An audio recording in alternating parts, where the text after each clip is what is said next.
ఆంధ్రప్రదేశ్లో కూటమి సర్కార్ ప్రజలకు మెరుగైన పాలన అందిస్తూ ముందుకు వెళుతుంది. ఈ క్రమంలో ప్రస్తుతం ఏపీలో మహిళల పట్ల ఎవరు అమర్యాదగా ప్రవర్తించినా, సోషల్ మీడియాలో వేధించినా కూడా ప్రభుత్వం సీరియస్గా చర్యలు తీసుకుంటుంది. ఈ నేపథ్యంలో తాజాగా ఏపీ ప్రభుత్వం సంక్రాంతికి వస్తున్న మూవీ హీరోయిన్ మీనాక్షి చౌదరిని ఏపీ ఉమెన్ ఎంపవర్మెంట్ బ్రాండ్ అంబాసిడర్గా నియమించినట్లు అనేక మీడియాలలో కథనాలు వచ్చాయి. సోషల్ మీడియాలో వార్తలు వైరల్ అయ్యాయి. దీనిపై ప్రస్తుతం ఏపీ అధికారులు క్లారిటీ ఇచ్చారు. హీరోయిన్ మీనాక్షి చౌదరిని ఏపీ ఉమెన్ ఎంపవర్మెంట్ బ్రాండ్గా నియమించామన్న వార్తల్లో నిజం లేదని కొట్టిపారేశారు.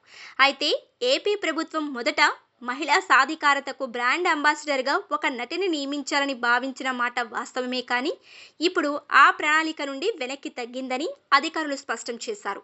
మరోవైపు మీనాక్షి చౌదరి ఈ ఏడాది సంక్రాంతికి విడుదలైన సంక్రాంతికి వస్తున్న మూవీలో నటించి ఓ రేంజ్లో అభిమానుల్ని సొంతం చేసుకున్నారు. ఈ సినిమాకు బాక్సాఫీస్ మీద కాసుల వర్షం కురిశాయని చెప్పుకోవచ్చు.